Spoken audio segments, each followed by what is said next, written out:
Praise the lord, హల్లెలూయా. దేవుని నామానికి మహిమ కలుగును గాక. నేటి దేవుని మాట అనే శీర్షిక కోసం వేచి ఉన్న మీ అందరికీ కూడా యేసయ్య శక్తి కలిగిన నామములో వందనాలు తెలియచేస్తూ ఉన్నాం. బాగున్నారా? దేవుని మహాకృప వలన దయ వలన మనందరం కూడా సజీవంగా ఉంచబడి ప్రతిరోజు దేవుని వాక్యాన్ని వినడానికి దేవుడు ఎంతో సహాయం చేస్తూ ఉన్నారు. గొప్ప దేవుడిని మనం కలిగి ఉన్నాం కదా. మరి ఈరోజు నేటి దేవుని మాట అనే శీర్షికలో దేవుడు మనకి ఇవ్వబోతున్న మాటను ఒక్కసారి మనం చూద్దాం. పేతురు రాసిన మొదటి పత్రిక 3వ అధ్యాయము 9వ వచనం చదువుతూ ఉన్నాను. మీరు కూడా ఒక్కసారి చూడండి. ఆశీర్వాదమునకు వారసులవుటకు మీరు పిలువబడితిరి గనుక కీడుకు ప్రతి కీడైనను దూషణకు ప్రతి దూషణ అయినను చేయక దీవించుడి అని పేతురు గారు సంఘంతో కొన్ని మాటలు చెబుతూ ఉన్నారు. పేతురు మంచి విశ్వాసి కదా, ఆది సంఘాన్ని కట్టిన వ్యక్తిగా మనందరికీ తెలుసు. సంఘం అనే సంఘాన్ని పేతురు అనే బండ మీద దేవుడు కట్టినట్టుగా మనం చూస్తూ ఉన్నాం. దేవుడు మరి అంత అద్భుతంగా పేతురును వాడుకున్నప్పుడు పేతురు సంఘాన్ని ఉద్దేశిస్తూ 2 పత్రికలు రాసినట్టుగా మనం చూస్తూ ఉన్నాం. ఆ పత్రికలో చాలా విషయాలు రాస్తూ 3వ అధ్యాయం వచ్చేటప్పటికి ఒక కుటుంబం కోసం రాస్తూ ఉన్నాడు. కుటుంబం ఎలా ఉండాలి, ఆ కుటుంబ సభ్యులు ఎలా ఉండాలి, భార్య ఎలా ఉండాలి, భర్త ఎలా ఉండాలి, ఒకరి పట్ల ఒకరు ఎలా ఉండాలి, చాలా విషయాలు ఆయన ప్రస్తావిస్తూ 9వ వచనం వచ్చేటప్పటికి ఇక్కడ ఒక మంచి వాగ్దానం ఇస్తూ ఉన్నాడు. ఏంటి అంటే, ఆశీర్వాదమునకు వారసులవుటకు మీరు పిలువబడ్డారు. మీరు అనగా సంఘము, మీరు అనగా విశ్వాసులమైన మనందరం కూడా ఆశీర్వాదానికి వారసులు అవ్వడానికి పిలువబడ్డాం. కానీ చాలాసార్లు అనిపిస్తూ ఉంటుంది, దేవుడు ఆశీర్వాదానికి వారసులు అవ్వడానికి పిలువబడ్డాడు కానీ నా చుట్టూ సమస్యలే, నా చుట్టూ కష్టాలే, నా చుట్టూ అనారోగ్యాలే, నా చుట్టూ ఇబ్బందులే ఉన్నాయని చాలాసార్లు వాపోతూ ఉంటాం, బాధపడుతూ ఉంటాం. చాలాసార్లు తెలియక దేవుడు వాగ్దానం చేశాడు కానీ ఆ వాగ్దానం నా జీవితంలో నెరవేరటం లేదని చాలాసార్లు బాధపడుతూ ఉంటాం. ఈ రోజున దేవుడు మరలా ఒక్కసారి గుర్తు చేస్తూ ఉన్నాడు. మనల్ని దేవుడు ఎందుకు పిలిచాడంటే ఆశీర్వాదానికి వారసులు అవడానికి దేవుడు మనల్ని పిలిచాడు. అబ్రహాముకి ఆశీర్వాదం దేవుడు ఇచ్చాడో, లేకపోతే దేవుని పిల్లలైన వారికి బైబిల్ గ్రంథంలో ఎలాంటి ఆశీర్వాదాలు దేవుడు వాళ్ళకి అనుగ్రహించాడో ఈ రోజున అదే ఆశీర్వాదాలు దేవుడు మనకు కూడా ఇవ్వడానికి దేవుడు మనల్ని పిలుచుకున్నాడు. ఏమండి, మన శాపం కింద ఉండడం కోసం కాదు, పాపం కింద ఉండడం కోసం కాదు, మనం ఎక్కడుంటే అక్కడ ఆశీర్వాదము మన ద్వారా ప్రజలలోనికి దేవుడు తీసుకెళ్లాలని దేవుడు ఆశపడుతూ ఉన్నాడు. మరి ఆశీర్వాదానికి వారసులు అవ్వాలి అంటే అక్కడ కొన్ని విషయాలు చెబుతూ ఉన్నాడు. అందులో ఒక వచనం మనం చదువుదాం. పేతురు రాసిన మొదటి పత్రిక 3వ అధ్యాయము 8వ వచనం చదవగలిగితే, తుదకు మీరందరూ ఏక మనస్కులై ఒకరి సుఖదుఖములందు ఒకరు పాలుపడి సహోదర ప్రేమ గలవారును కరుణాచిత్తులను వినయ మనస్కులునై ఉండుడి అని చెప్పడం మనం చూస్తూ ఉన్నాం. అప్పుడు ఆశీర్వాదానికి మీరు వారసులు అవుతారు.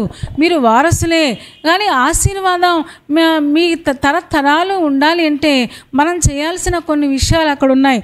అవి ఏంటి అంటే, మీరందరూ ఏక మనస్సు కలిగి ఉండండి. భార్య భర్తలు ఏక మనస్సు కలిగి ఉండాలంట. అంటే ఒక్క మనస్సు కలిగి ఉండాలి. తల్లిదండ్రులు పిల్లలు ఒక కుటుంబంలో ఏక మనస్సు ఉంటే, ఏమంటే ఏక మనస్సు ఎక్కడ ఉంటుందో అక్కడ దేవుడు అద్భుతాలు ఆశ్చర్య కార్యాలు దేవుడు జరిగిస్తాడు. ఈ రోజున కుటుంబంలో ఎవరి దారి వారిదే అన్నట్టుగా, భార్య దారి భార్యదే, పిల్లల దారి పిల్లలే, భర్త దారి భర్తే అన్నట్టుగా ఈ రోజున అనేక కుటుంబాలు, విశ్వాసుల కుటుంబాలు కూడా అలాగా ఉండడం మనం చూస్తూ ఉన్నాం. దీనికి కారణం లేకపోలేదు. సాతానుడు కుటుంబాలను పాడు చేయాలని వాడు చాలా సతి విధాల ప్రయత్నం చేస్తూ ఉన్నాడు. ఏమంటే ఏక మనస్సు ఎక్కడుంటే దేవుడు అక్కడ అద్భుతాలు చేస్తాడు. ఆది సంఘములో అపోస్తుల కార్యాల్లో మనం చూస్తాం కదా, వారందరూ ఏక మనస్సు కలిగి ఉంటే ఏమంటే అనేక అద్భుతాలు ఆశ్చర్య కార్యాలు ఆది సంఘములో జరిగినట్టుగా మనం చూస్తూ ఉన్నాం. ఈ రోజున మన మనస్సును కలవాలి అంటే తప్పకుండా కుటుంబంలో ప్రార్థన మాత్రమే మన మనస్సులను కలపగలదు. కుటుంబ ప్రార్థన మాత్రమే దాన్ని ఒకరి మనసులో ఒకరు కలిసేలాగా చేయగలదు. దేవుని వాక్యం మాత్రమే ఆ కార్యాన్ని చేయగలదు అనే విషయాన్ని సూత్రాన్ని మనం నేర్చుకుంటూ ఉన్నాం. మీరు ఏక మనస్సు కలిగి ఉండండి. అంత మాత్రమే కాదు, ఒకరి సుఖదుఖముల యందు ఒకరు పాలు పడండి. అంటే ఒకడు సుఖంగా ఉంటే ఆ సుఖం మీకు కూడా, ఒకడు దుఃఖంలో ఉంటే మీరు కూడా వాళ్ళ దుఃఖంలో పాలు పంపులు పొందండి. చాలాసార్లు అంటూ ఉంటారు, అప్పులున్నాయనుకోండి, నీ వల్లే అప్పులైపోయినాయని. అవునా, ఆ కుటుంబ పెద్దను పట్టుకొని చాలామంది అంటూ ఉంటారు. మరి ఆయన ఎవరి కోసం అప్పులు చేశాడు, ఎవరి క్షేమం కోసం అప్పులు చేశాడు, ఇవన్నీ ఆలోచించారు కదా. ఏమంటే ఒకరి సుఖ దుఃఖాలు యందు, కేవలం సుఖంలోనే కాదు దుఃఖంలో కూడా భార్య భర్తలుగా, తల్లిదండ్రులు పిల్లలుగా, బంధువులుగా, ఒక సంఘంలో ఉన్న విశ్వాసులుగా ఒకరి సుఖ దుఃఖముల యందు మనం పాలు పడాలి. అంటే వారి కష్టాన్ని మనం గుర్తించాలి. మనం చేయవలసిన సహాయాన్ని, మనం చేయగలిగిన సహాయాన్ని మనం చేయగలగాలి. అంతేగాని దుఃఖంలో ఉన్నవారిని వదిలిపెట్టేయకూడదు. అలాగే దుఃఖంలో ఉన్నవారిని ఆదరించడం మానేసి, యోబు స్నేహితులు ఎలాగైతే యోబును తిరిగి గాయాన్ని రేపినట్టుగా మనం రేపకూడదు అనే విషయాన్ని ఈరోజు దేవుడు మనకు చెబుతూ ఉన్నాడు. ఒకరి సుఖదుఖాల్లో ఒకరు పాలుపడి ఉండండి, సహోదర ప్రేమ గలవారై ఉండండి. అంటే ఒకరి పట్ల ఒకరు ప్రేమ గలవారై ఉండండి. ప్రేమ గలవారై ఉండడం చాలా కష్టం. ఆత్మఫలంలో మొదటి విషయం ప్రేమ కదా. ఏమండి, పెళ్ళైన కొత్తలో ప్రేమ ఉంటుంది, కానీ జీవితకాలంలో కొన్ని సంవత్సరాలు అయ్యేటప్పటికి ప్రేమ తగ్గిపోతుంది అని చాలామంది చెబుతూ ఉంటారు.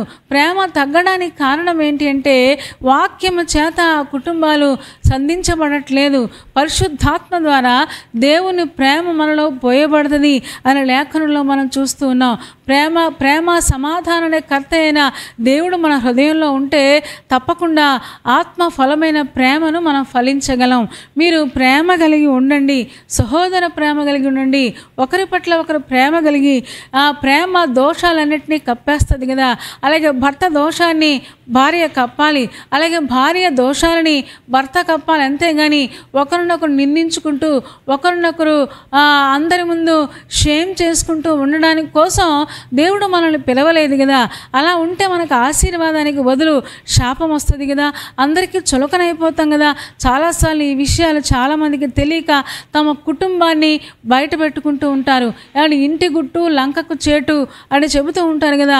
ఏమంటే ఇల్లు గుట్టుగా ఉండాలి, సంసారం గుట్టుగా ఉండాలి. ఏమంటే మన విషయాలు మన దగ్గరే ఉండాలి. ఏమంటే కష్ట సుఖాల్లో పాలుపడాలి. అంత మాత్రమే కాదు, ప్రేమ కలిగి ఉండాలి. ఏమంటే మన వల్ల కాదు, కానీ ప్రేమ కలిగి ఉండాలి. అంటే ప్రేమ సమాధానకర్త అయిన ఆ దేవుడు మన హృదయంలో ఉంటే ఆ ప్రేమ దేవుడు మనకిస్తాడు. తప్పకుండా దేవుని ప్రేమతో మనం ప్రేమించగలం. ఇంకా చెబుతూ ఉన్నాడు, కరుణాచిత్తం కలిగి ఉండండి. అంటే మంచి దయను కలిగి ఉండండి. ఒకరి పట్ల ఒకరు దయ చూపించండి. ఏమంటే దయ అనేది ఈరోజున చాలా తక్కువైపోతూ ఉంది. ఒకరి పట్ల ఒకరు దయ కలిగి ఉండాలి. ఏమంటే కనికరం కలిగిన వారు ధన్యులు, వారు కనికరాన్ని పొందుతారు అని లేఖనం తెలియజేస్తుంది. ఈరోజున దేవుడు మనకు అదే చెప్తున్నాడు. ఒకరి పట్ల తల్లిదండ్రుల పట్ల పిల్లలు, పిల్లల పట్ల తల్లిదండ్రులు దయ కలిగి ఉండండి. అంటే చాలామంది అంటూ ఉంటారు కదా, మా పిల్లల దోషాలు మేము కడుపులో పెట్టుకున్నామండి అంటూ ఉంటారు. అంటే పిల్లలు కూడా తల్లిదండ్రులు ఏదైనా తాగుడులో కానీ రకరకాల ఉంటే చాలామంది చాటింపేస్తూ ఉంటారు.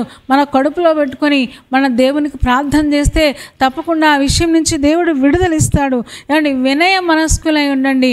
అంటే ఒకరి పట్ల ఒకరు వినయం కలిగి ఉండండి. వినయం ఉంటే అక్కడ దేవుడు ఉన్నట్టే. వినయం గలవారి యొద్ద నేను ఉంటానని దేవుడు వాగ్దానం చేశాడు కదా. అప్పుడు చెబుతున్నాడు, ఆశీర్వాదమునకు వారసులవుటకు మీరు పిలువబడుతురు గనుక కీడుకు ప్రతి కీడు చేయకండి, దూషణకు ప్రతి దూషణ చేయకండి. వాళ్ళు తిట్టారు కదా అని మనం తిట్టేయకూడదు. వాళ్ళు మనకు హాని చేశారు కదా అని మనం హాని చేయకూడదు. ఏమండి, ఇలాగ మన కుటుంబాలు ఉంటే, మన సంఘాలు ఉంటే, మన సమాజం ఉంటే దేవుని ఆశీర్వాదానికి మనం వారసులమవుతాం.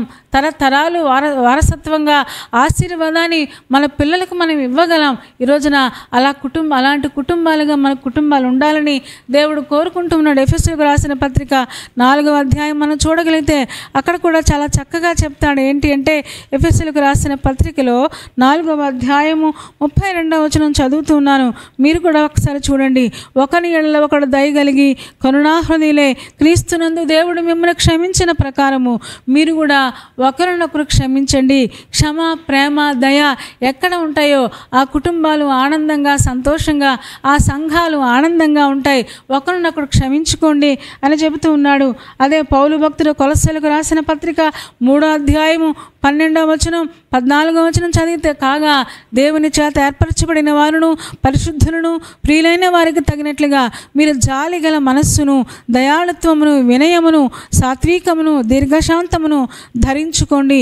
ఎవడైనను తనకు హాని చేసినని ఒకడు అనుకుని ఎడల ఒకరినొకడు క్షమించుచు సహించుచు ప్రభువు మిమ్మల్ని క్షమించనులాగున మీరును క్షమించండి అని పౌలు గారే కొలస్సీ సంఘానికి చెప్పడం మనం చూస్తూ ఉన్నాం. అప్పుడు మాత్రమే ఆశీర్వాదానికి మనం వారసులం అవుతాం అని చెబుతూ ఉన్నారు. గలతీయులకు రాసిన పత్రిక 3వ అధ్యాయము 14వ వచనం కూడా చూడగలిగితే అక్కడ రాయబడిన మాట ఏంటి అంటే, ఆత్మను గూర్చిన వాగ్దానము విశ్వాసము వలన మనకు లభించినట్లు అబ్రహాము పొందిన ఆశీర్వచనము క్రీస్తు యేసు ద్వారా అన్యజనులకు కలుగుటకై క్రీస్తు మన కోసము శాపమై మనల్ని ధర్మశాస్త్రం యొక్క శాపము నుండి విమోచించెను అని పౌలు గారు చెబుతూ ఉన్నారు. అబ్రహాము ఏ ఆశీర్వాదాలు అయితే పొందుకున్నాడో మన పితరుల ఆశీర్వాదాలు మనకు కూడా కావాలి అంటే తప్పకుండా అబ్రహాము ఎలాంటి విశ్వాసాన్ని కలిగి ఉన్నాడో మనం కూడా విశ్వాసం కలిగిన వారమై ఆశీర్వాదానికి వారసులు అవ్వాలి. విశ్వాసం కలిగి ఉండడం అంటే కష్టాలు, బాధలు, సమస్యలు ఎన్ని క్లిష్టంగా ఉన్నా సరే, ఒకవేళ మన సమస్యకు ఎన్ని సంవత్సరాలైనా సరే అబ్రహాము ఎంత విశ్వాసం చూపించాడో ఆ విశ్వాసం కనుక మనం చూపిస్తే ఆత్మను గూర్చిన వాగ్దానము మనకు కూడా వర్తిస్తుంది, అన్యజనులకు కూడా వస్తుంది అని చెప్పడం మనం చూస్తూ ఉన్నాం. కాబట్టి మనం ఆశీర్వాదానికి వారసులు అవుతాం. ఆ ఆశీర్వాదాలు మనల్ని కూడా వెంబడిస్తాయి. తద్వారా మన పిల్లలకు కూడా ఆశీర్వాదాలు ఇవ్వగలమనే విషయం ఇక్కడ చెప్పడం మనం చూస్తూ ఉన్నాం. ఎఫెసీయులకు రాసిన పత్రికలో కూడా 1వ అధ్యాయము 3వ వచనం చదివితే, మన ప్రభువైన యేసుక్రీస్తు యొక్క తండ్రి యొక్క దేవుడు స్తుతింపబడునుగాక. ఆయన క్రీస్తునందు పరలోక విషయములలో ఆత్మ సంబంధమైన ప్రతి ఆశీర్వాదమును మనకు అనుగ్రహించెను అని లేఖనం ద్వారా మనం నేర్చుకుంటూ ఉన్నాం. ఏమంటే క్రీస్తు యేసు ద్వారా ప్రతి ఆశీర్వాదము, ఆత్మ సంబంధమైన ప్రతి ఆశీర్వాదాన్ని దేవుడు ఆల్రెడీ మనకి ఇచ్చాడు కనుక ఇదే ఆశీర్వాదాలు, అది వాక్యము కావచ్చు, లేకపోతే విశ్వాసం కావచ్చు, ఆత్మ ఫలం కావచ్చు, ఆశీర్వాదాలన్నీ వారసత్వంగా మన పిల్ల తరాలకు మనం ఇవ్వాలని దేవుడు కోరుకుంటూ ఉన్నాడు. ఇదే ఈ రోజున అందుకనే దేవుడు మనల్ని అందుకే పిలుచుకున్నాడట.